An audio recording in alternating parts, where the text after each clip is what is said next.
Κυρίες και κύριοι, φίλες και φίλοι, καλησπέρα.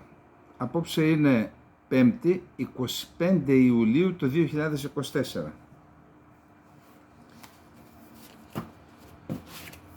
Νομίζω ότι το χθεσινό βίντεο ήταν το βαρύ, με το οποίο αναλύσαμε τι ακριβώς έγινε, προσπαθήσαμε τέλος πάντων, τι ακριβώς έγινε εκεί στην Κάσο. Επειδή υπάρχουν κάποια καινούργια στοιχεία, θα κάνουμε ξανά μία μικρή αναφορά για να μην επαναλαμβανόμαστε. Να πούμε ότι εκεί η Ελλάδα είχε εκδώσει μία Navtex, η οποία Navtex περιλάμβανε μια περιοχή που θα εκκινείται το πλοίο ερευνών, παλινδρομικά μπρος πίσω δηλαδή, για να ερευνήσει πού θα ποντίσει το καλώδιο ηλεκτρικής διασύνδεσης Ισραήλ-Κύπρου-Ελλάδας. Η περιοχή που δεσμεύτηκε με την Navtex ήταν μέσα στα χωρικά ύδατα της Κάσου και της Καρπάθου και έβγαινε μερικές εκατοντάδες μέτρα εκτός χωρικών υδάτων των 6 ναυτικών μιλίων. Επίσης αυτή η περιοχή βρίσκεται μέσα στην περιοχή που έχουμε οριοθετήσει με την Αίγυπτο ως ελληνική αποκλειστική οικονομική ζώνη και βρίσκεται και μέσα στην περιοχή οριακά που έχει οριοθετήσει η Τουρκία με τη Λιβύη, με το παράνομο τουρκολιβικό μνημόνιο, εκτός διεθνούς δικαίου της θάλασσας, έτσι, αλλά τούρκα δίκαιο. Ενώ λοιπόν το πλοίο αυτό πήγε στην περιοχή, μόλις πήγε να βγει μερικές δεκάδες μέτρα, εμφανίστηκαν πρώτα 3 τουρκικά σκάφη και μετά άλλα 2 πολεμικά, τα οποία έκαναν ένα φράχτη. Δεν περνάτε πέρα από τα 6 μίλια. Μετά θα σας πω γιατί υπάρχει μια αναφορά ότι μπήκαν και μέσα στα 6 μίλια, αλλά αυτό είναι άλλη τάξη ζήτημα, το συζητήσουμε μετά. Εκεί λοιπόν μίλησαν με τον ασύρματο στο Ιταλικό πλοίο και είπαν: δεν μπορείς να περάσεις εκτός χωρικών υδάτων, βρίσκεσαι σε περιοχή τουρκικής δικαιοδοσίας. Μετά είχαμε την εμπλοκή τηλεφωνήματα αλλεπάλληλα από ό,τι μαθαίνουμε Γεραπετρίτη με Φιντάν. Η Τουρκία το βράδυ της Τρίτης, όσο ήταν σε εξέλιξη τα τηλεφωνήματα, εξέδωσε Navtex δική της για εκείνο το κομμάτι που είναι πέραν των 6 ναυτικών μιλίων, που θεωρεί ότι είναι στη δικιά της ΑΟΣ, και λέγεται ότι το πλοίο παρουσία των τουρκικών πολεμικών, το ερευνητικό, πήγε εκτός των 6 ναυτικών μιλίων. Κάποιοι το αμφισβητούν, εγώ δεν είμαι σε θέση να σας πω, αλλά εάν πήγε με βάση τη φόρμουλα που βρέθηκε, δηλαδή να ζητηθεί ή να δώσει άδεια ελληνική πλευρά στην Ιταλική εταιρεία να ζητήσει Navtex από την Τουρκία, να εκδώσει Navtex η Τουρκία και έτσι να δηλωθεί ότι από τούδε και στο εξής, ό,τι γίνεται στην περιοχή, δεν ξέρω εσείς αν βγάζετε Navtex, θα βγάζω εγώ Navtex και θα έχω και στρατιωτική παρουσία εκεί, για να δείξω ότι αυτή είναι περιοχή τουρκικής δικαιοδοσίας. Και εσείς άμα λέτε ότι είναι και ελληνικής, είναι και ελληνικής, εγώ θα είμαι εκεί με ισχυρή στρατιωτική παρουσία. Τι έδειξε η Ελλάδα? Η Ελλάδα έδειξε, επαναλαμβάνω, η Τουρκία έδειξε ότι και το τουρκολιβικό μνημόνιο, αλλά και η υπόλοιπη περιοχή που την έστειλε ο κύριος Φερντούν Συνερίογλου στον ΟΗΕ επιστολή, που λέει ορίζει τα εξωτερικά όρια της τουρκικής υφαλοκρηπίδας που ταυτίζουν με τα όρια της υποτιθέμενης γαλάζιας πατρίδας, λέει ότι εδώ ό,τι γίνεται θα έχω εγώ στρατιωτική παρουσία και θα επιβλέπω. Θα ζητάτε από μένα Navtex, δέσμευση περιοχής δηλαδή, θα την δεσμεύω και θα έχω και ένα πλοίο να παρατηρώ τι γίνεται, που σημαίνει κατοχύρωση de facto στο πεδίο αυτού που υπέγραψε η Τουρκία με την Λιβύη, το τουρκολιβικό μνημόνιο, ή και της υπόλοιπης περιοχής. Αυτό καταγράφηκε. Τι καταγράφηκε από πλευράς της Ελλάδας? Ότι η Ελλάδα δεν έχει καμία διάθεση να πράξει ό,τι πράττει η Τουρκία. Δηλαδή να στείλει το ερευνητικό πλοίο στην δική της αποκλειστική οικονομική ζώνη που έχει οριοθετήσει με την Αίγυπτο, με στρατιωτική παρουσία, με πολεμικό ναυτικό, και αυτό δείχνει η διαχείριση που έγινε στην Κάσο. Στην ουσία εμείς στείλαμε πρώτα μία πυραυλάκατο και μία φρεγάτα και μετά στείλαμε το ταχύπλοο του λιμενικού για να μην κλιμακώσουμε. Ήδη κλιμακώσαμε. Όταν στέλνεις 2 πολεμικά πλοία έχεις ήδη κλιμακώσει. Εννοώ, πέφτεις στην παγίδα της στρατικοποίησης της κρίσης. Αφού ο άλλος στέλνει, πέφτεις και εσύ. Ο άλλος είναι αποφασισμένος, έχει σχέδιο. Εσύ δεν έχεις, εμείς δεν έχουμε. Τι θα συμβεί από τότε και στο εξής? Αυτό είναι ένα είδος συνδιαχείριση της περιοχής, με την Τουρκία να δείχνει πιο αποφασισμένη να διεκδικήσει την πατρότητα αυτής της περιοχής από την Ελλάδα, αφού στέλνει περισσότερα πλοία και επιμένει μέχρι τέλους. Ενώ η Ελλάδα φαίνεται ότι υποχωρεί. Δεν έδειξε ότι είναι αποφασισμένη να υπερασπιστεί τα κυριαρχικά της δικαιώματα μέσα στην ΑΟΣ που υπέγραψε με την Αίγυπτο. Αφού δεν είσαι αποφασισμένος, τι την υπογράφεις? Για να έχουμε το προηγούμενο ότι είναι περιορισμένη, κόβουμε και τη Ρόδο στη μέση στην ουσία, γιατί δεν πήγε πέρα από τον 28ο, και βάλαμε και την Αίγυπτο στο παιχνίδι, ότι πρέπει να συζητήσουμε με την Αίγυπτο για να οριοθετήσουμε με την Κύπρο. Πάμε τώρα, αυτό είναι το ένα θέμα. Πάμε στο άλλο που λέγεται ότι το τουρκικό πλοίο βρισκόταν στα 6 ναυτικά μίλια. Είναι σοβαρό. Το άλλο που είπα είναι στρατηγικό, αυτό είναι ένα επιχειρησιακό. Δηλαδή το ότι δέχθηκαν δεν ήταν στα πλαίσια αυλαβούς διέλευσης, ήταν εκεί στη διαχείριση μιας επιχειρησιακής κατάστασης. Το να βρίσκεται μέσα σε ελληνικά χωρικά ύδατα αποτελεί παραβίαση της εθνικής μας κυριαρχίας και έπρεπε η Ελλάδα να πράξει τα δέοντα, και οι τοπικοί διοικητές εκεί να πράξουν τα δέοντα, ή να τον πετάξεις έξω, να τον σμπρώξεις ή να τον συλλάβεις, δεν ξέρω τι προβλέπουν οι κανόνες εμπλοκής. Πάντως, επειδή διασταυρώνεται, βλέπω δημοσιογράφους που λένε ότι ναι, μπήκαν και μέσα στα ελληνικά χωρικά ύδατα, είναι μια σοβαρή παραβίαση που όμως δεν γεννά στρατηγικά αποτελέσματα στρατηγικού χαρακτήρα. Στρατηγικού χαρακτήρα γεννά η διαχείριση η άλλη. 5 πλοία δίνουν το μήνυμα στην Αθήνα, δεν περνάτε πέρα από τα 6 μίλια, που αν αυτό ισχύσει εκεί θα αποτελέσει πρότυπο, και στην Κρήτη θα αποτελέσει πρότυπο και για το υπόλοιπο Αιγαίο, και έτσι τελειώσαμε. Η Τουρκία με αυτήν την αποφασιστικότητα και με το σχέδιο που έχει και με τις πτυχές των δράσεων που περιλαμβάνει το δόγμα της γαλάζιας πατρίδας, σταδιακά θα ιδιοποιηθεί την αποκλειστική οικονομική ζώνη και την υφαλοκρηπίδα του Αιγαίου από τον 25ο παράλληλο και ανατολικά, με τελικό στόχο να πάρει τα νησιά. Για να δούμε τώρα τι λέει ο Φιντάν για το θέμα. Τι λένε οι Τούρκοι.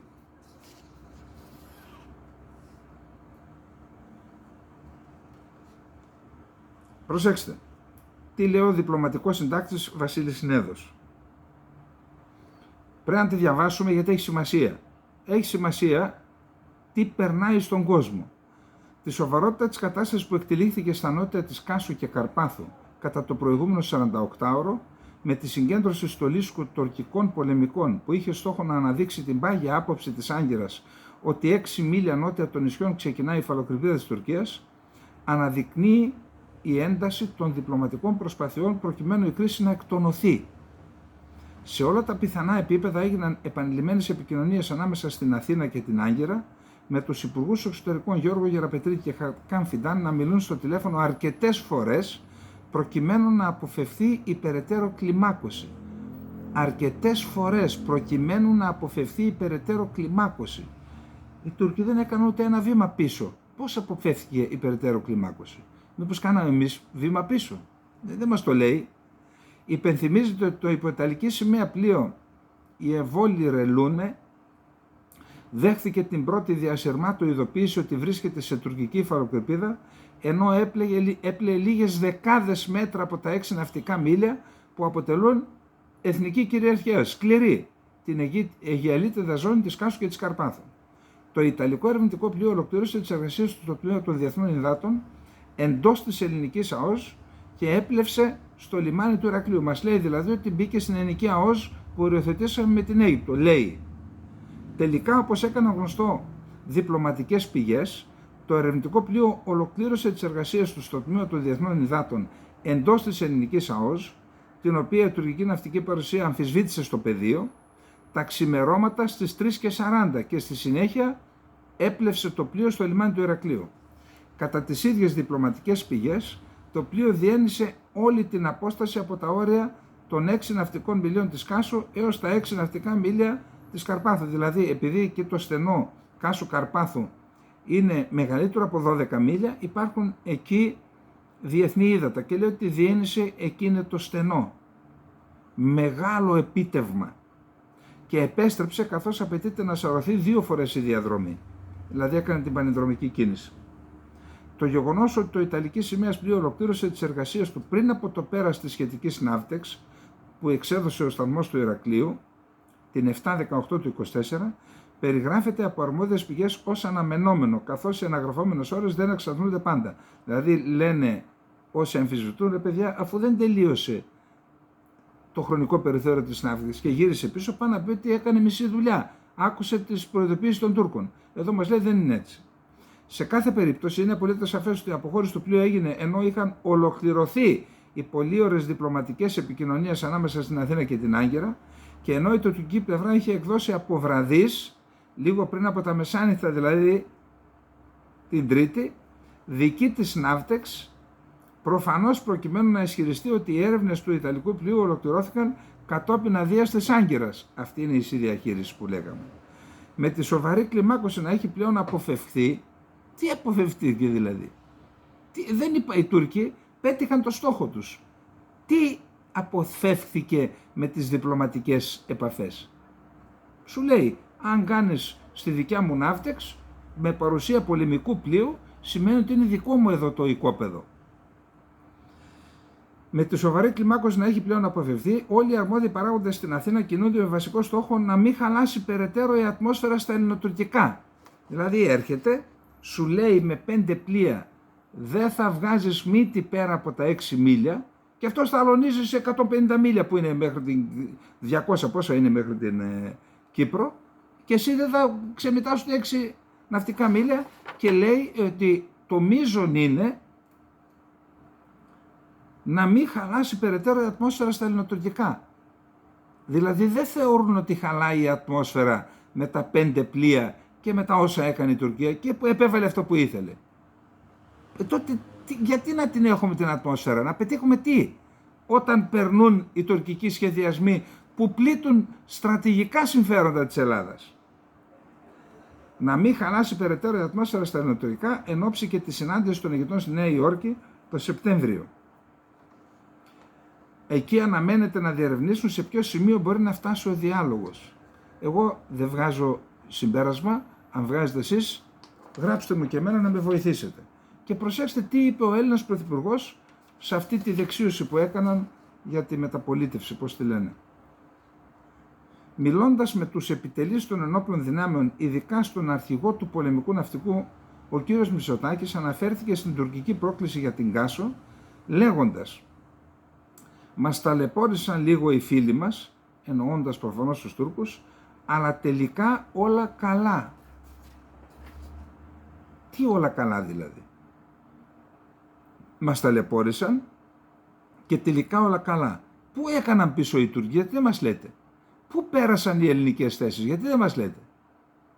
Δηλαδή η παρουσία των Τούρκων εκεί, η έκδοση ναύτεξ, η μη έκδοση αντιναύτεξ από την Ελλάδα, η μη έκδοση αντιναύτεξ από την Ελλάδα δεν αποτελεί αποδοχή ότι η Τουρκία έχει δικαιώματα στο τουρκολιβικό μνημόνιο?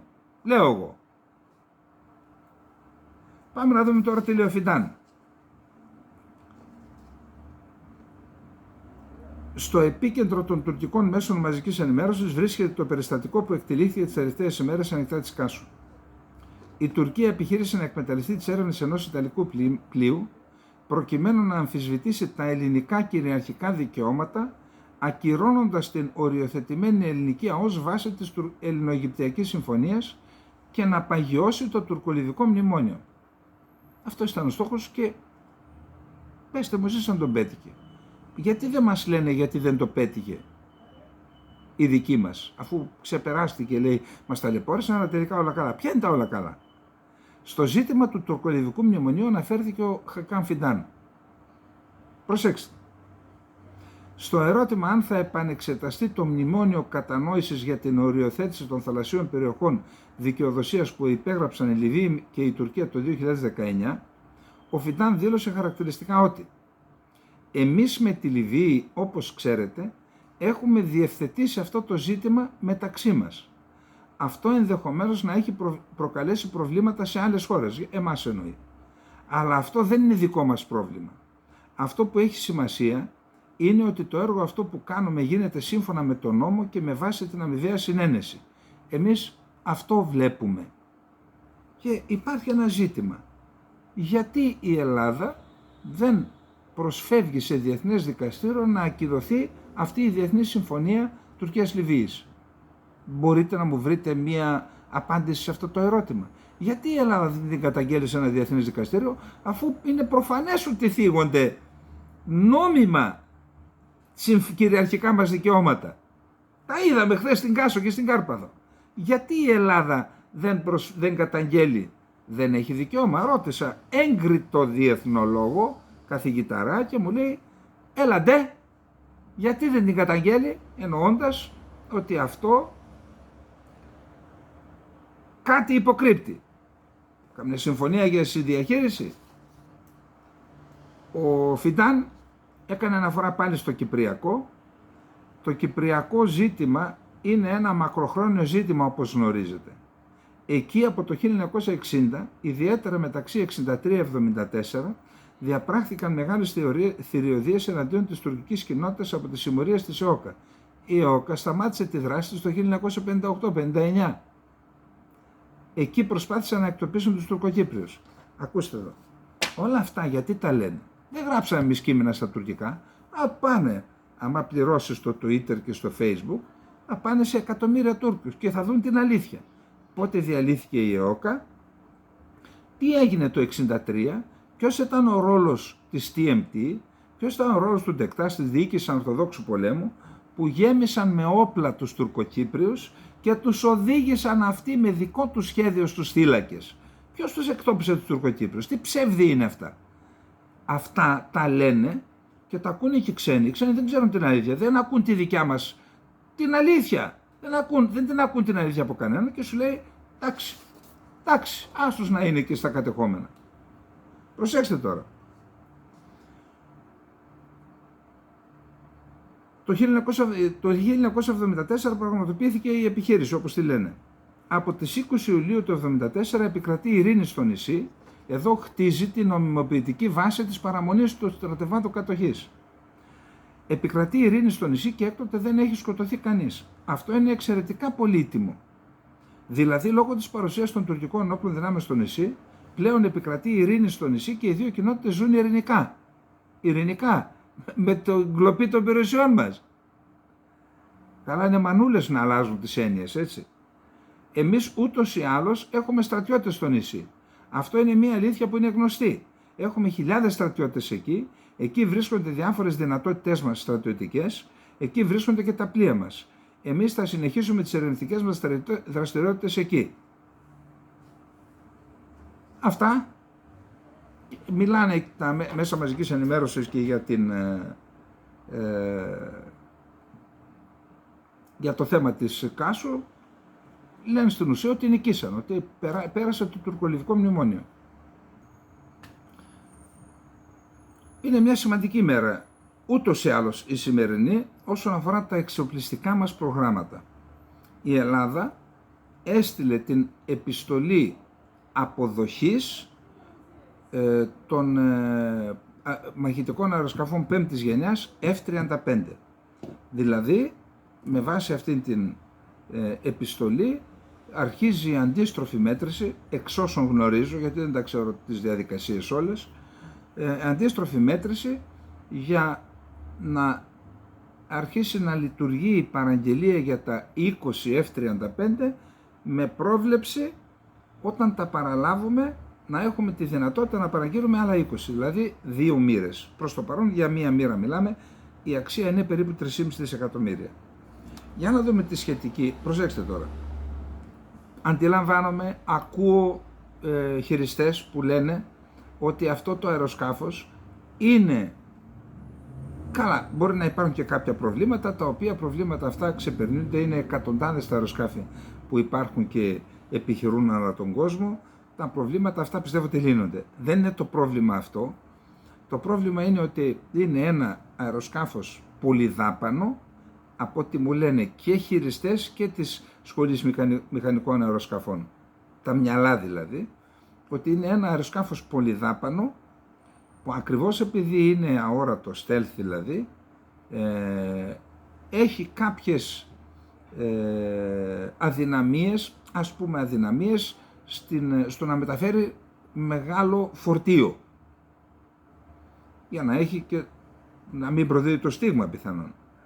Εν πάση περιπτώσει, η σοβαρότερη αδυναμία που λένε ορισμένοι επιχειρησιακοί είναι η εξής, ότι έχει τη δυνατότητα ο κατασκευαστής στις ΗΠΑ όταν προγραμματίζεται, επειδή αυτό είναι στην ουσία μια πλατφόρμα, δεν είναι αεροσκάφος απλό, είναι μια πλατφόρμα, ότι έχει τη δυνατότητα ο κατασκευαστής να εγκρίνει την αποστολή που του φορτώνει στους υπολογιστές πάνω. Γιατί είπαμε ότι είναι μια πλατφόρμα, φορτώνουμε την αποστολή, αλλά εάν δεν εγκριθεί δεν απογειώνεται. Εγώ δεν ξέρω αν είναι έτσι. Υπάρχουν τέτοιες αναφορές από την Νορβηγική πολεμική αεροπορία. Αυτό λοιπόν είναι ένα θέμα. Δεν ξέρω πώς θα το διαχειριστεί η Ελλάδα και δεν ξέρω αν είναι ακριβώς έτσι.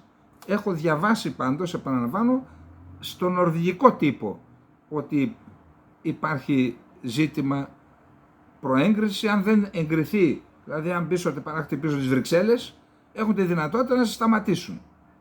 Αν πεις παράχεται πίσω την Άγκυρα, όπως είπε ο Γεωργιάδης, αν αυτό είναι κόντρα στα συμφέροντα των ΗΠΑ ή του ΝΑΤΟ, θα σε αφήσουν?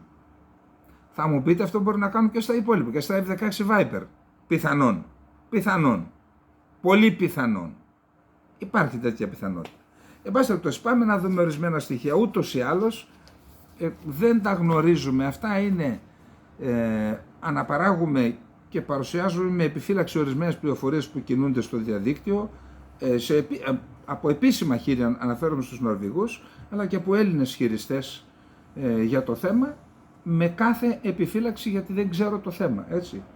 Για τα άλλα που μπορώ και να κάνω ρεπορτάζ, αλλά να έχω και άποψη, σας λέω ότι είναι έτσι ή δεν είναι έτσι. Σε αυτά με επιφύλαξη. Πάμε να δούμε λοιπόν πώς έχει το θέμα και τι λέει και η ίδια η Lockheed Martin. Λοιπόν,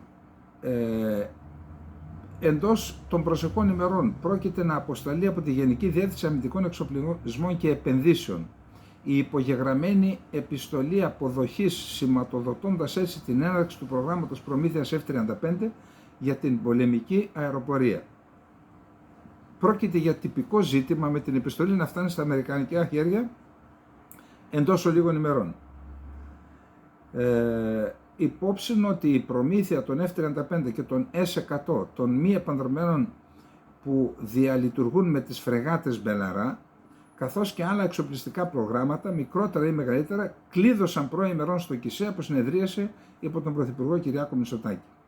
Η Ελλάδα θα αποκτήσει αρχικά 20 F-35A Lightning II, αυτά που απογειώνονται συμβατικά, δεν είναι καθέτο δηλαδή, με συνολικό κόστος 3,47 δισεκατομμυρίων ευρώ.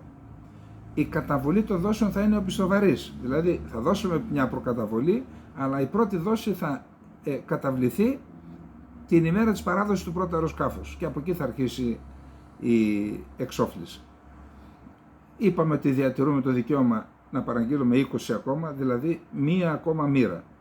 Η προαίρεση αυτή αναμένεται να ασκηθεί μετά το 2030, όταν θα έχει πλέον ενεργοποιηθεί η πρώτη μοίρα των stealth αεροσκαφών.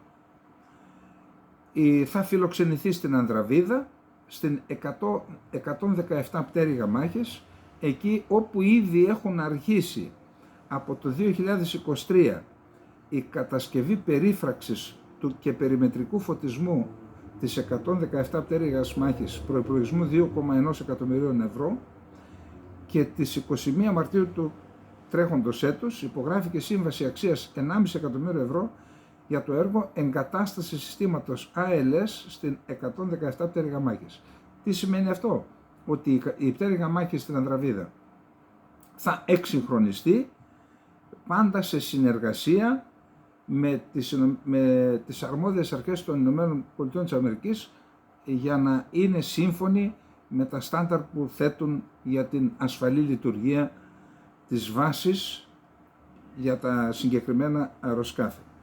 Μπορούν να πετάξουν, είπαμε, με ταχύτητα 1960 χιλιόμετρων την ώρα, 1,6 μαχ. Έχουν τον ισχυρότερο κινητήρα μαχητικών στον κόσμο. Υποστηρίζει περιστροφικά πεντάκανα πυροβόλα 25 mm. Τυπικό ωφέλιμο φορτίο όπλων, περιλαμβάνει 2 πυράβλους αέρος AIM 120CD και 2 κατευθυνόμενες βόμβες CBU-32 JDAM 453,6 κιλών, 1000 λιβρών δηλαδή. Το γεγονός αυτό επιτρέπει τα F-35 να εμπλέκονται τόσο σε εναέριους στόχους όσο και σε επίγειους στόχους. Το χαρακτηριστικό δεν είναι η δύναμη πυρός, σας το είπα στην αρχή, αλλά η υπολογιστική του ισχύς. Μάλιστα σημειώνεται και μεγάλη διαφοροποίηση στο εσωτερικό σχεδιασμό του πιλωτηρίου σχετικά με αεροσκάφη της προηγούμενης γενιάς, οθόνες σαφείς κτλ. Τώρα, η Lockheed Martin έχει κάνει μια ανακοίνωση. Σήμερα η κυβέρνηση της Ελλάδας επιβεβαίωσε την πρόθεσή της να προμηθευτεί 20 αεροσκάφη F-35 Lightning II από τη Lockheed Martin, υπογράφοντας την επιστολή προσφοράς και αποδοχής μέσω της διαδικασίας FMS με την κυβέρνηση των ΗΠΑ. Η επιστολή προσφοράς και αποδοχής επίσης περιλαμβάνει ως δικαίωμα προαίρεσης την προμήθεια 20 επιπλέον αεροσκαφών. Είμαστε ενθουσιασμένοι, η Ελλάδα είναι το 19ο κράτος, υπάρχουν μέχρι τη δεκαετία του 2030 περισσότερα από 600 F-35 θα συνεργάζονται σε περισσότερες από 10 ευρωπαϊκές χώρες, 2 μοίρες αμερικανικές εδρεύουν στην αεροπορική βάση Lakeneth του Ηνωμένου Βασιλείου. Το F-35 παίζει κρίσιμο ρόλο στην αποτροπή απειλών και στη διατάραξη των σχεδίων και των ενεργειών των αντιπάλων. Η παρουσία του F-35 ενισχύει την Ελλάδα και τις ένοπλες δυνάμεις, εξασφαλίζοντας περιφερειακή σταθερότητα και προστατεύοντας την κυριαρχία του εναέριου χώρου της συμμαχίας, του εθνικού εναέριου χώρου. Το μέχρι σήμερα επιχειρεί από 32 βάσεις παγκοσμίως, ενώ επιπρόσθετα 10 ακόμα χώρες αναπτύσσουν σταδιακά τα F-35 στην επικράτειά τους. Υπάρχουν πλέον σχεδόν 1000 αεροσκάφη σε επιχειρησιακή εκμετάλλευση, με περισσότερες από 860.000 πτήσεις συνολικά. Για την Lockheed Martin θα δουλεύουμε, παιδιά. Γιατί? Η Ελλάδα έχει τα F-16, τα Viper, έχει τα C-130, έχει τα Black Hawk και τα S-70B και τα MH-60R, άρα ελικόπτερα. Δηλαδή γίναμε ένοπλες δυνάμεις της Lockheed Martin. Αυτά στα υπόψη. Στο στρατό είχαμε μάθει μία φράση από την αρχαιότητα, διοικήνες τι προβλέπουν.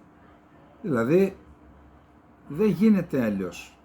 Εάν δεν προβλέπεις, δεν μπορείς να διαχειρίζεσαι την καθημερινότητα όταν δεν έχεις προβλέψει τι θα σου συμβεί από πριν.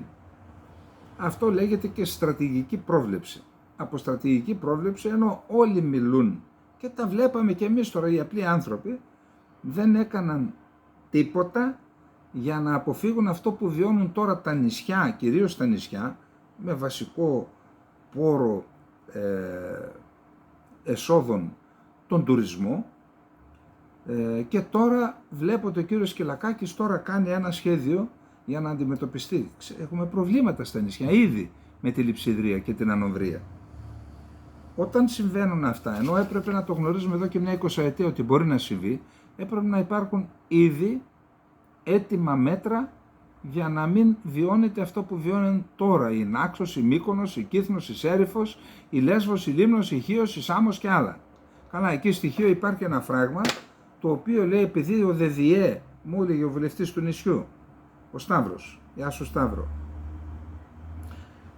επειδή ο ΔΔΕ δεν φροντίζει να πάρει εκεί τις γραμμές μεταφοράς ηλεκτρικού ρεύματος, δεν γεμίζει το φράγμα και καταστρέφεται ο υδροφόρος ορίζοντας του νησιού, καταστρέφεται και καταστρέφονται και καλλιέργειες.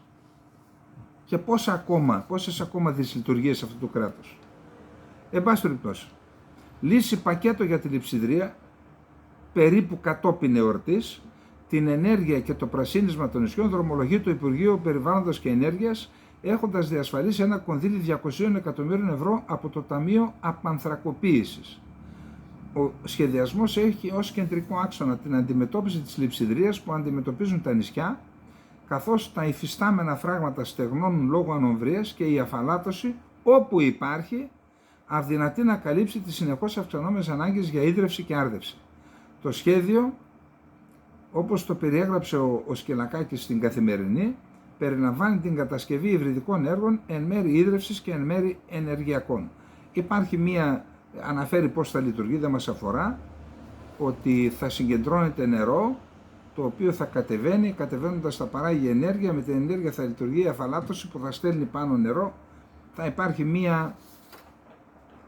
εν πάση περιπτώσει. Το σχέδιο, αν και είναι σε πρώιμο στάδιο, ζήσε μάι να φας τρεφίλι, αναμένεται να προχωρήσει με μεγάλη ταχύτητα λόγω των πιεστικών αναγκών των νησιών για νερό, κατόπιν εορτής. Ήδη από την άνοιξη το φάσμα της λειψιδρίας πλανάται πάνω από πολλά νησιά όπως την Άξο, τη Μύκονο, την Κύθνο, τη Σέριφο, όπου τα φράγματα έχουν στεγνώσει. Η ανεπάρκεια νερού συχνά οδηγεί στην υπεράντληση υδάτων μέσω γεωτρήσεων, όπως τη Λέσβο, τη Λίμνο, τη Χίο και τη Σάμο, οι οποίες σε ορισμένες περιπτώσεις έχουν φτάσει ακόμα και κάτω από τη στάθμη της θάλασσας και ρουφάνε υφάλμηρο νερό, το οποίο όταν ποτίζεις με αυτό καταστρέφεις το έδαφος, γιατί το γεμίζεις άλατα. Και για να φύγει αυτό, κάπως έτσι καταστράφηκε η Μεσοποταμία, όπου είχαν κάνει τα περίφημα αρδευτικά, εκεί ήταν η γη της Επαγγελίας, έτσι. Είχαν κάνει αυτά τα αρδευτικά, τα οποία αρδευτικά όμως μετέφεραν νερό με άλατα και έτσι γέμισε με άλατα η περιοχή, έγινε έρημος και καταστράφηκε και ο πολιτισμός. Κάπως έτσι κάτι τέτοια κάνουν και στη Λάρισα, αντί να φέρουν μέρος του νερού του Αχελώου, χωρίς να υπάρχει καμία οικολογική διαταραχή, να σώσουν τη Θεσσαλία και να μην έχει κανένα πρόβλημα η Τολοκαρνανία. Η Γενική Γραμματεία Πολιτικής Προστασίας έχει κηρύξει σε κατάσταση εκτάκτου ανάγκης για 1 μήνα λόγω λειψιδρίας τη Λέρο και τη Σύφνο, ενώ στη Σαντορίνη η αφαλάτωση, που είχε κατασκευαστεί με προοπτική 15 ετίας, κάλυψε τελικά το νησί μόνο για 5 χρόνια. Επειδή η κατανάλωση έχει υπερδιπλασιαστεί την τελευταία δεκαετία. Μα γι' αυτό λέμε στρατηγικός σχεδιασμός. Ο στρατηγικός σχεδιασμός που γίνεται για την αφαλάτωση είναι παράλληλος, ευθέως ανάλογος μάλλον, με το στρατηγικό σχεδιασμό ανάπτυξη του τουρισμού στο νησί. Όταν δίνεις παραπάνω άδειες για τουριστικά καταλύματα, τότε πρέπει να αντιληφθείς ότι όταν το έκανες για 15 χρόνια που είχε άλλα καταλύματα και τώρα υπερδιπλασιάστηκαν, θα υπερδιπλασιαστούν και ανάγκες. Μην τα λέμε τώρα. Πάμε πάλι στο ίδιο θέμα, στα εσωτερικά είμαστε. Πάνω από τα 2 τρίτα των πολιτών στην Ευρωπαϊκή Ένωση πιστεύουν ότι η διαφθορά καλπάζει στις χώρες τους, σύμφωνα με το Ευρωβαρόμετρο που δημοσιεύθηκε χθες Τετάρτη. Οι πολίτες στην Ελλάδα θεωρούν ότι η πλειονότητα των θεσμών είναι διαβρωμένη από τη διαφθορά. Αναλυτικότερα, ακούτε, το 68% των Ευρωπαίων πιστεύουν ότι η διαφθορά είναι γενικευμένη, με τα υψηλότερα ποσοστά που καταγράφονται μεταξύ των πολιτών στην Ελλάδα 98%, στην Πορτογαλία 96%, στη Μάλτα 95% και στη Σλοβενία 95%. Τα χαμηλότερα στη Φινλανδία με 18%, στη Δανία 26% και το Λουξεμβούργο 43%. Δεν χάζεψαν οι Έλληνες να πιστεύουν ότι υπάρχει διαφθορά, κάπου το εισπράττουν αυτό, έτσι. Τώρα, Το 98% στην Ελλάδα θεωρεί ότι η διαφθορά υπάρχει παντού. Μέσος όρος στην Ευρώπη είναι 68%. Το 53% στην Ελλάδα πιστεύει ότι η διαφορά έχει αυξηθεί. Το 38% ότι έχει παραμείνει το ίδιο. Μόλις το 5% θεωρεί ότι η κατάσταση έχει καλυτερεύσει. Ποιοι είναι αυτοί, ρε παιδιά? Σε σχέση με τους θεσμούς, το 71% στην Ελλάδα θεωρεί ότι υπάρχει διαφθορά στα πολιτικά κόμματα, ενώ το μέσος όρος στις άλλες ευρωπαϊκές χώρες είναι 53%, σε εμάς 71%. Κατά τα άλλα γιορτάζουν τη μεταπολίτευση. Θράσος. Το 68% πιστεύει ότι οι πολιτικοί χρηματίζονται και χρησιμοποιούν την εξουσία τους για προσωπική ανέλυξη. Αυτό το ποσοστό είναι 50% στις άλλες χώρες. Το 67% στην Ελλάδα θεωρεί ότι υπάρχει διαφθορά ανάμεσα στους αξιωματούχους που αναθέτουν δημόσιους διαγωνισμούς. 37% κάτω από το μισό στις άλλες χώρες. Το 63% πιστεύει ότι υπάρχει διαφορά ανάμεσα στους αξιωματούχους που εκδίδουν οικονομικές άδειες. 36% σε άλλες χώρες. Μισό πάλι. Το 24% θεωρεί ότι υπάρχει διαφθορά στις ιδιωτικές επιχειρήσεις. Αυτό είναι 31% στις άλλες χώρες. Εδώ είμαστε καλύτεροι. Το 89% πιστεύει ότι υπάρχει διαφθορά στο σύστημα υγείας. 27% στις άλλες ευρωπαϊκές χώρες. 89% ότι υπάρχει διαφθορά. Πάνε να πει ότι δίνουν φακελάκια οι άνθρωποι. Αλλιώς τι, τους σκαρφίστηκαν? Το 59% θεωρεί ότι υπάρχει διαφθορά στις εποπτικές αρχές, 27% στις άλλες χώρες. Το 29% πιστεύει ότι υπάρχει διαφθορά στις τράπεζες και άλλους οικονομικούς οργανισμούς, 25% στις άλλες χώρες. Το 56% στην Ελλάδα θεωρεί ότι υπάρχει διαφθορά στην αστυνομία, 24% στις άλλες χώρες, 57% στις φορολογικές αρχές διαφθορά, 18% στις ευρωπαϊκές χώρες, 38% θεωρεί ότι υπάρχει διαφθορά στα δικαστήρια, 18% στις άλλες ευρωπαϊκές χώρες. Και όταν συμβαίνουν αυτά, πώς είναι δυνατόν πάνω στα ερείπια, στα κόκαλα και στα αίματα των νεκρών της Κυπριακής τραγωδίας που ξεκίνησε από εδώ, από το Προεδρικό Μέγαρο, κάπου από εκεί, να πηγαίνουν, είδα τις φωτογραφίες τώρα που πηγαίνουν με τα ρούχα τους και λαμπερά και τα λοιπά, και όταν η κατάσταση στη χώρα είναι αυτή που σας προανέφερα? Για πέστε μου σας παρακαλώ. Πάμε στο επόμενο θέμα, αφορά την Κύπρο. Έχουμε μια σχετικά καλή είδηση από εκεί, γιατί η πίεση αποδίδει. Τι να κάνουμε.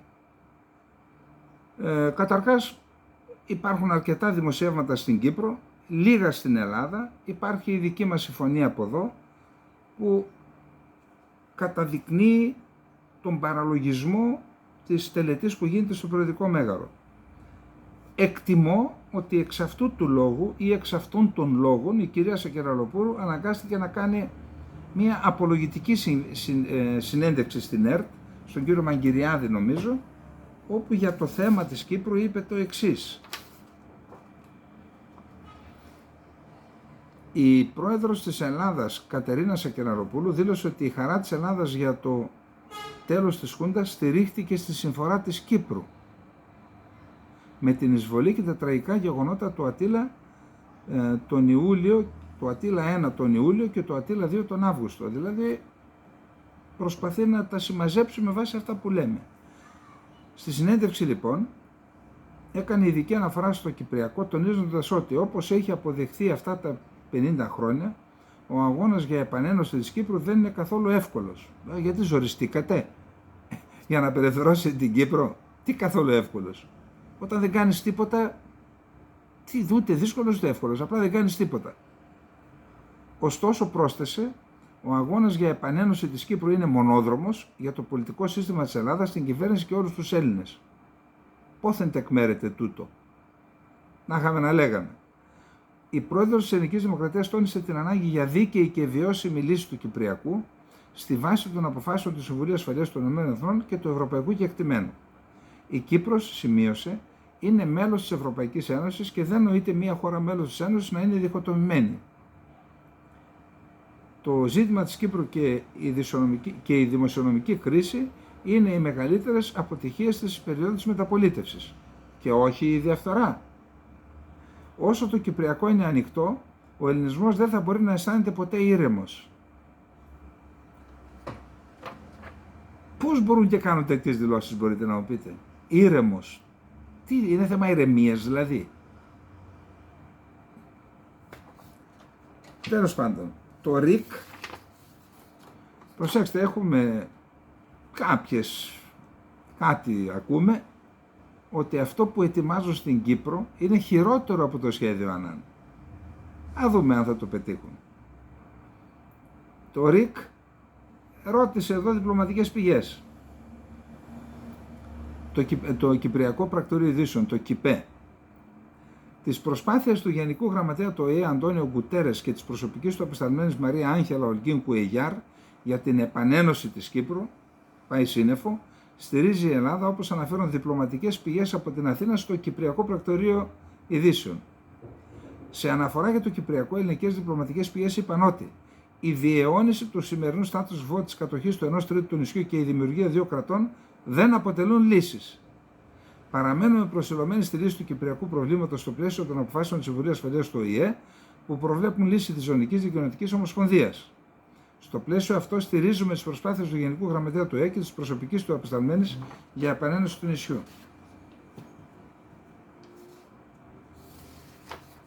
Πάμε να δούμε τώρα τι λέει ο Νίκος Χριστοδουλίδης, γιατί σας είπα είναι η καλή είδηση. Σήμερα γιόρτασαν τα 60 χρόνια από την ίδρυση της Εθνικής Φρουράς και τη γιόρτασαν στο Ζήγι, στις νότιες ακτές. Εκεί ο Χριστοδουλίδης μίλησε και τι είπε? Που αν γίνει αυτό και γίνει με σωστό τρόπο, η Κύπρος σε μία πενταετία θα γίνει αστακός. Θα φτάσουμε στο 2% των εξοπλιστικών δαπανών, όχι του Υπουργείου Άμυνας που έχει μισθούς και τέτοια. Για εξοπλιστικά θα δώσει το 2%, ξέρεις τι σημαίνει αυτό? Απίστευτα λεφτά για την Κύπρο. Για να δούμε τι είπε. Όσο υπάρχει η συνεχιζόμενη παράνομη τουρκική κατοχή, η ενίσχυση της αποτρεπτικής ισχύως της Κυπριακής Δημοκρατίας αποτελεί όχι μόνο προτεραιότητά μας, αλλά ελάχιστη υποχρέωση έναντι του Κυπριακού λαού. Ως ένα κράτος μέλος που διεκδικούμε να έχουμε συγκεκριμένο ρόλο και λόγο στην Ευρωπαϊκή Ένωση, η ενίσχυση της Εθνικής Φρουράς αποτελεί έναν από τους πιο καθοριστικούς μας στόχους για να πετύχουμε αυτό που θέλουμε μαζί με τους εταίρους μας στην Ευρωπαϊκή Ένωση. Ως Υπουργός Εξωτερικών ένιωσα από πρώτο χέρι ότι χωρίς ισχυρή άμυνα το αποτύπωμα στην εξωτερική πολιτική είναι σαφώς πιο μικρό. Μάγος είσαι. Και χαίρομαι ιδιαίτερα για όλα τα βήματα που έχουν γίνει τα τελευταία χρόνια. Διαβεβαιώνω ότι θα συνεχίσουμε και θα ενισχύσουμε ακόμα περισσότερο τις προσπάθειές μας για να ενισχύσουμε την αποτρεπτική ισχύ της Κυπριακής Δημοκρατίας, μια αποτρεπτική ισχύ που έχω την έντονη πεποίθηση ότι ξεκινά πρώτα και πάνω απ' όλα από το προσωπικό της Εθνικής Φρουράς. Προσωπικό χωρίς όπλα, τι βαράνε με σφινδόνες? Είναι γι' αυτό το λόγο που μία από τις πρώτες ενέργειές μας ήταν να λύσουμε ένα πρόβλημα που εκκρεμούσε εδώ και πάρα πολλά χρόνια μέσα στην ορθή προσπάθεια τούτης της χώρας για τη δημιουργία ημιεπαγγελματικού στρατού.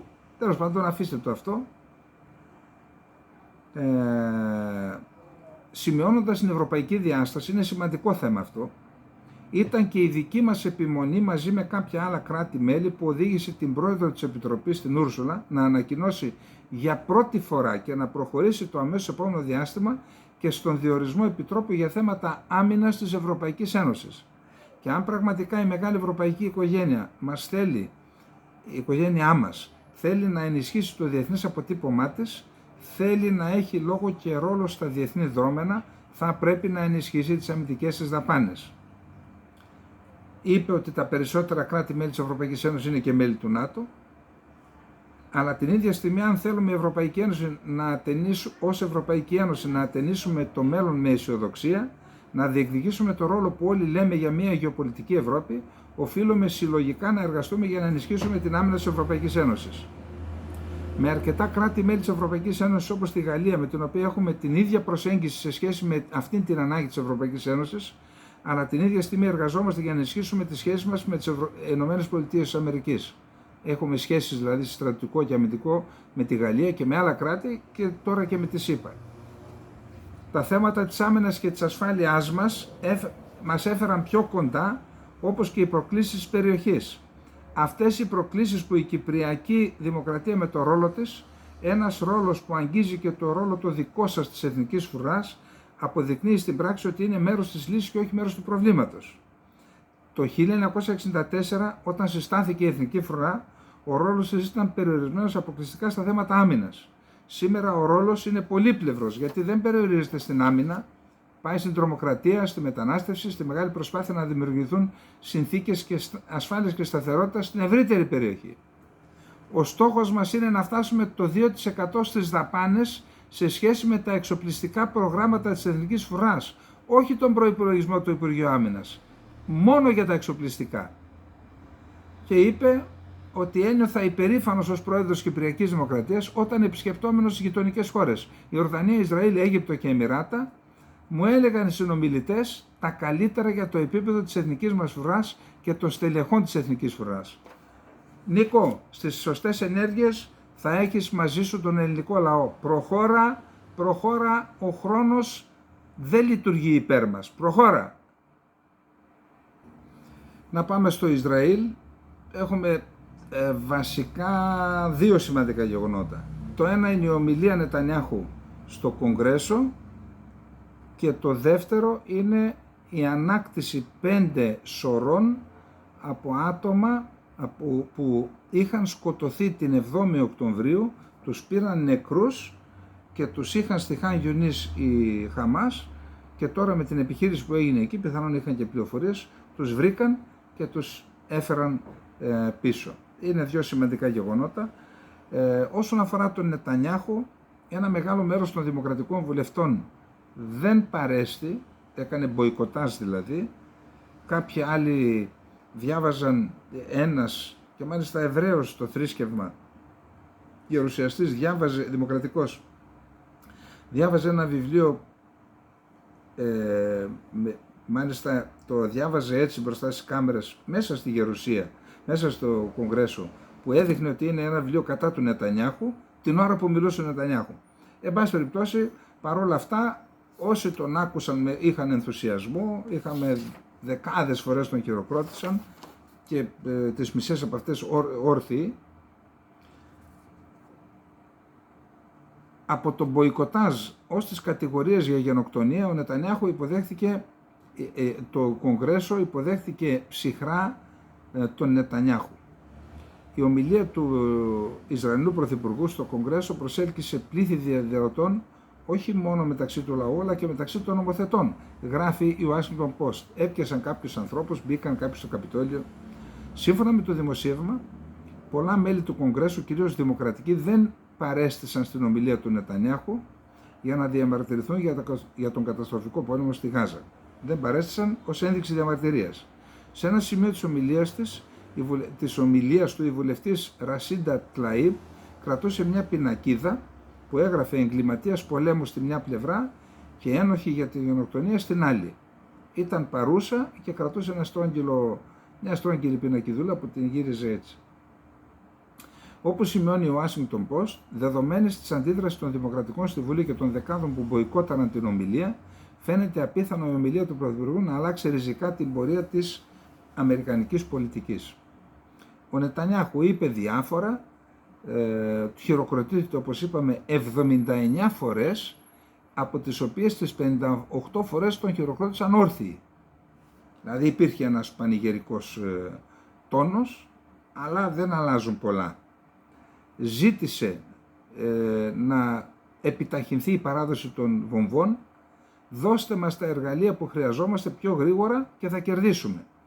Είπε πολλά, ήταν πανηγυρική, πάμε στην τελική νίκη κτλ.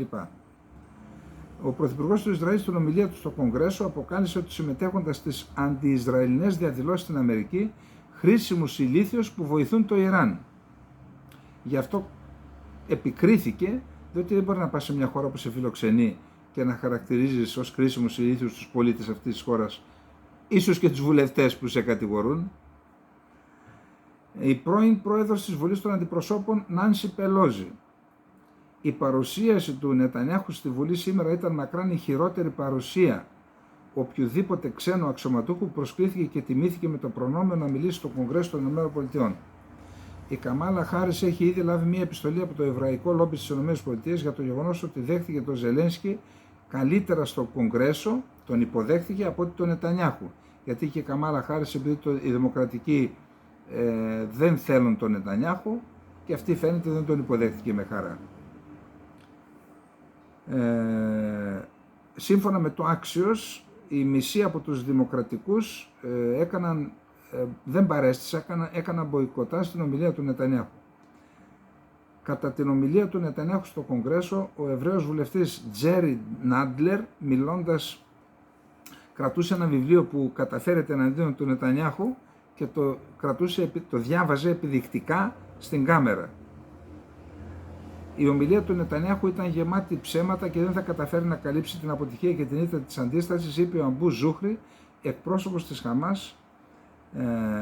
Επίσης είπε ότι η ομιλία δεν θα καλύψει τα εγκλήματα πολέμου της γενοκτονίας που διαπράττει ο στρατός του εναντίον του λαού της Γάζας.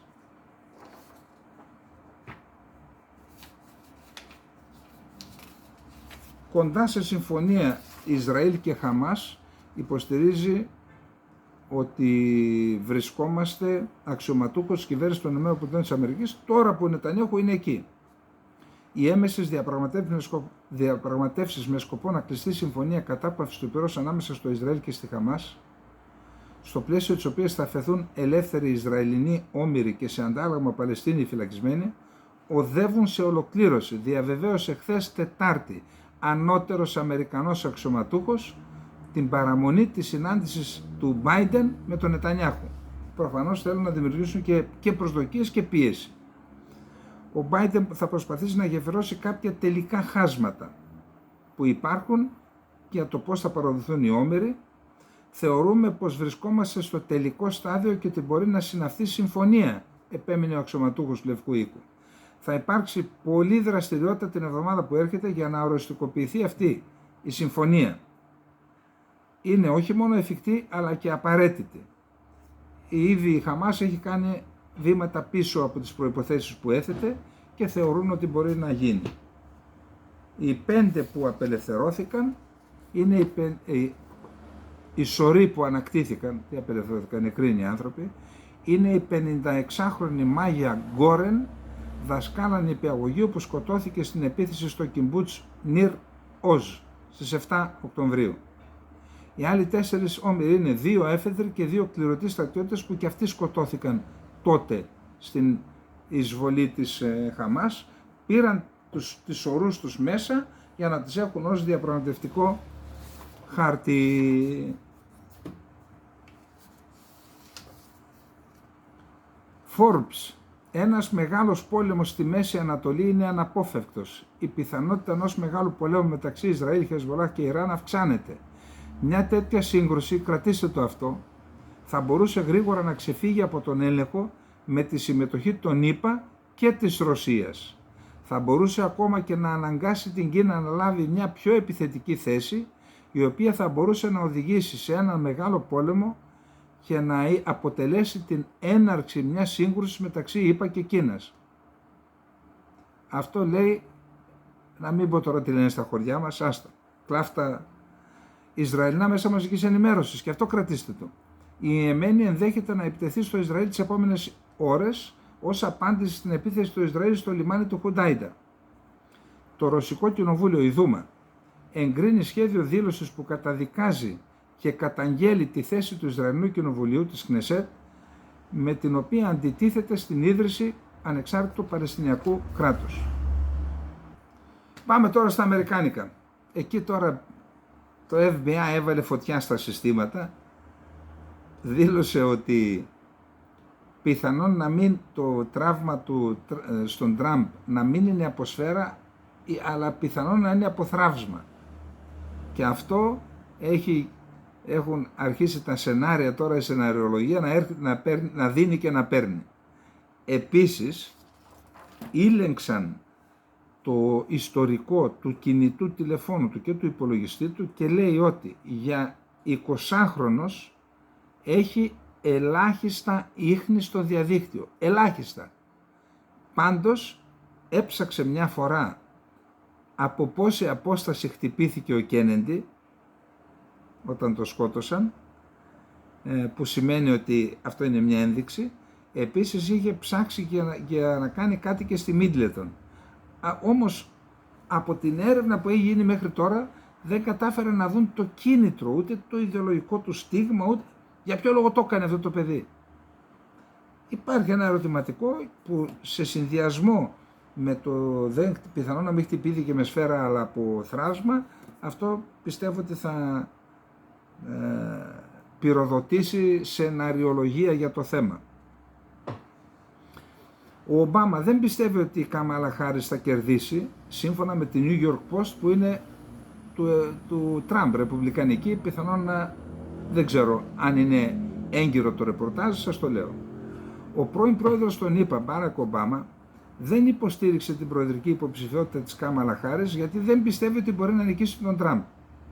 Πηγή κοντά στην οικογένεια Biden είπε σχετικά στη New York Post.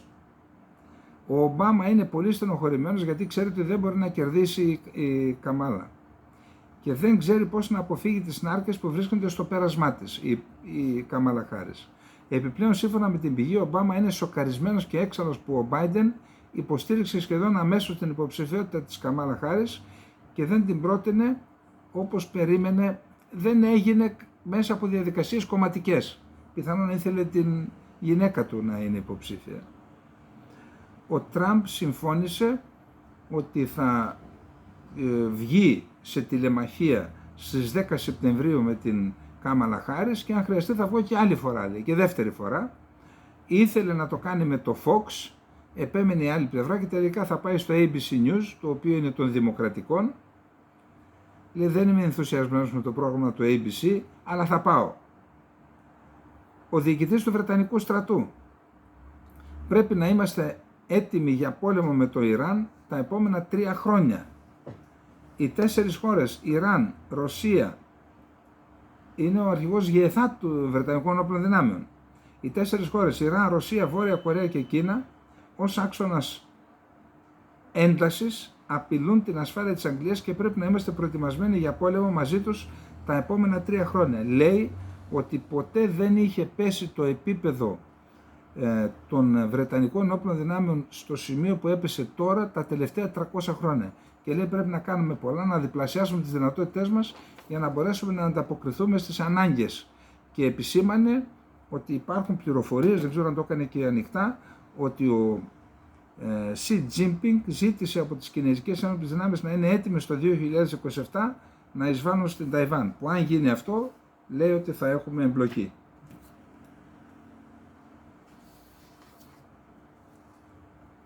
Λοιπόν, τρελή της ριζοσπαστικής αριστεράς χαρακτήρισε ο Τραμπ την Κάμαλα Χάρις. Την κατηγόρησε ότι τάσεται υπέρ της εκτέλεσης μωρών με το πρόγραμμά της για την άμβλωση. Θέλει αμβλώσεις ως τον 8ο και τον 9ο μήνα της εγκυμοσύνης, ως τη γέννα, ακόμα και μετά τη γέννα. Θέλει εκτελέσεις μωρών. Θα καταστρέψει τη χώρα μας αν εκλεγεί στο ανώτατο πολιτικό και πολιτιακό αξίωμα, διαβεβαίωσε ο Μιγιστάνας στην πρώτη προεκλογική ομιλία που έκανε στο Σάρλοτ τη Βόρειας Καρολίνας από τη στιγμή που ο Μπάιντεν είπε αποσύρωμαι και είμαι υπέρ της Κάμαλα Χάρις. Τη μάλιστα την ονομάζει Κάμαλα η ψεύτρα. Άρχισαν τώρα και είπε στους δημοκρατικούς ότι ήταν αντιδημοκρατικός ο τρόπος που πετάξατε εκτός παιχνιδιού τον Biden. Έβγαλαν στην επιφάνεια η Χίλαρη Κλίντον συνεντεύξεις που είχε κάνει το 2021 ο J.D. Vance, ο υποψήφιος αντιπρόεδρος του Τραμπ, ο οποίος είχε πει ότι καταφέρθηκε εναντίον γυναικών άτεκνων και λέω αφού είναι άτεκνες πώς μπορούν να υπερασπιστούν αυτή τη χώρα αφού δεν έχουν αφήσει τίποτα πίσω τους. Πώς είναι λογικό να έχουμε παραδώσει τη χώρα μας σε ανθρώπους που δεν έχουν πραγματικά άμεσο συμφέρον σε αυτήν αφού δεν έχουν κάνει παιδιά. Και αναφέρθηκε στην Αντιπρόεδρο Κάμαλα Χάρις, τον Υπουργό Μεταφορών Πιτ Μπούτιτζετς, τη Βουλευτή Αλεξάνδρεια Οκάζιο Κορτέζ. Ολόκληρο το μέλλον των Δημοκρατικών ελέγχεται από άτεκνες γεροντοκόρες. Τώρα, Συγγνώμη τώρα, δεν το παίζουμε και καθώς πρέπει, αλλά είναι λόγια τώρα αυτά. Και τώρα τον έχουν βάλει στο στόχαστρο και τον κοπανάνε.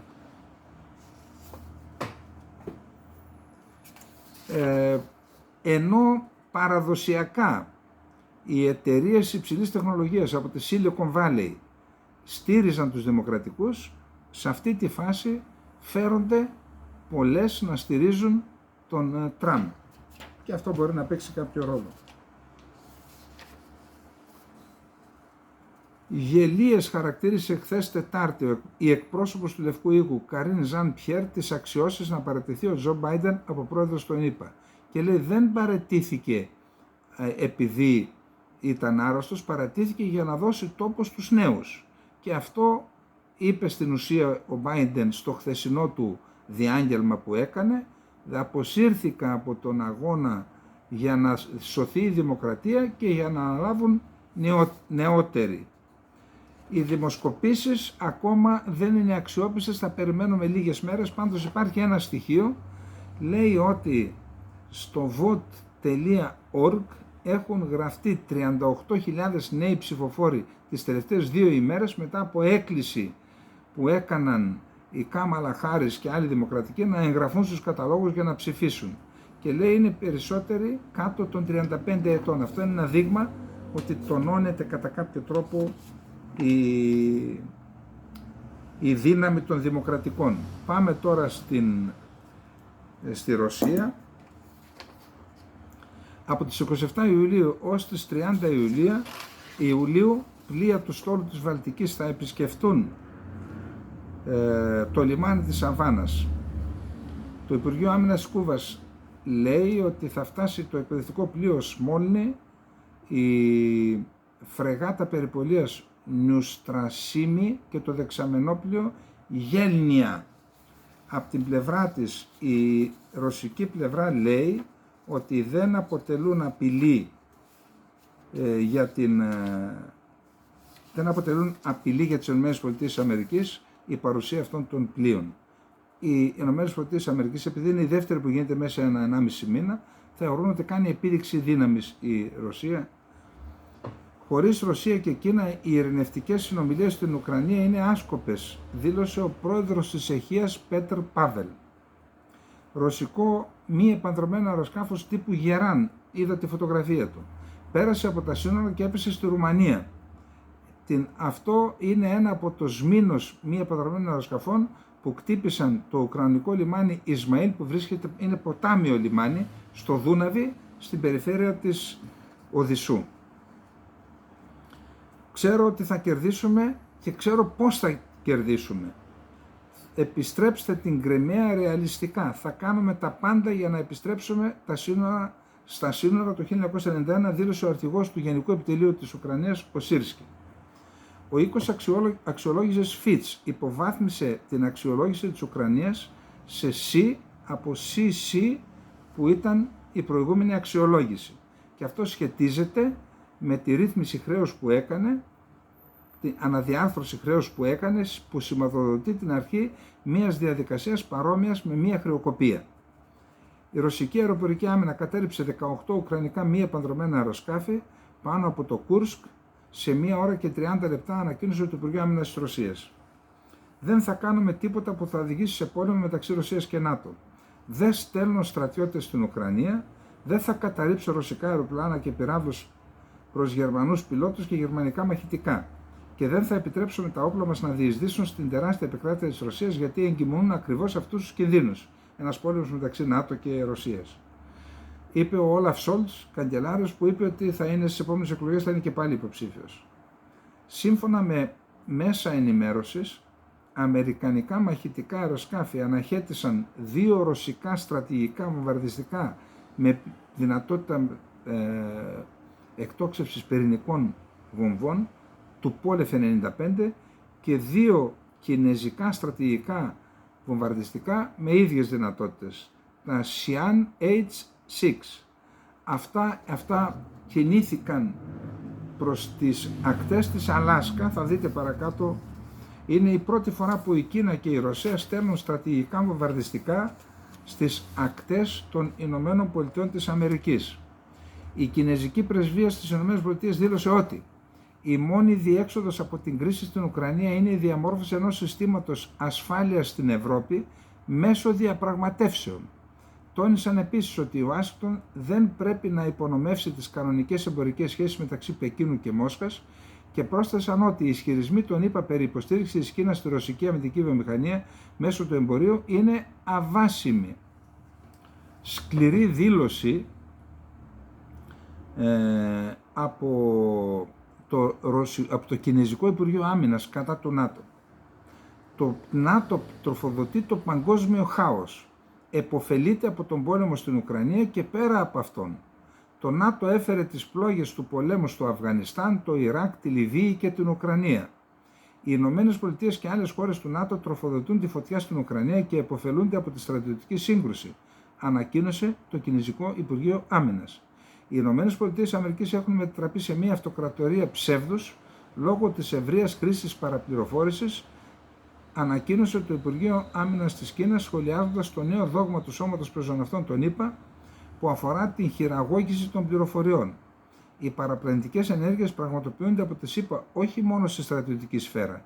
Η εξαπάτηση έχει ουσιαστικά διεισδύσει στον πυρήνα της χώρας, δήλωσε ο Ζανγκ Σεογκάνγκ από το Υπουργείο Άμυνας.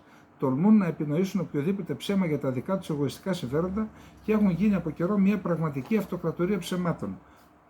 Όσο παρακολουθώ την Κίνα, από τις πιο σκληρές δηλώσεις που έχουν κάνει εναντίον των Ηνωμένων Πολιτειών της Αμερικής.